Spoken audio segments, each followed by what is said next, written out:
If you want to know how you can use the action button on your iPhone 16, 16 Pro, Pro Max, and on the Plus. So in this video, I will show you how to use this feature.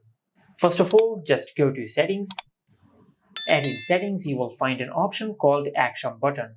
Just tap on it, and from here you will face this screen. As you can see, by default, the action button is set to enable silent mode.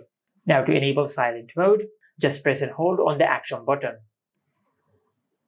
Just like that. As you can see, as I press and hold on the action button, it went from silent mode to ringing mode, and vice versa. And if I just press the action button, it will show me the status of the action button. As you can see, currently the action button has enabled silent mode.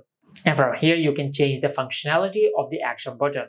You can change it from silent mode, so you could enable focus mode, or Apple Intelligence, Visual Intelligence, or any other feature. For example, I will select the torch. And if I select the torch, the action button will be mapped to open the torch as I press and hold on the action button.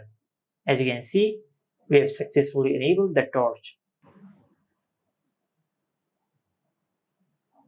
Just like that.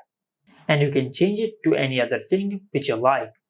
For an example, if I select the camera, and if I press and hold on the action button, it will launch the camera app. Just like that. And this is how you can use the action button on the iPhone 16, 16 Pro, Pro Max, and on the Plus. Make sure to like, comment, and subscribe. Thank you for watching.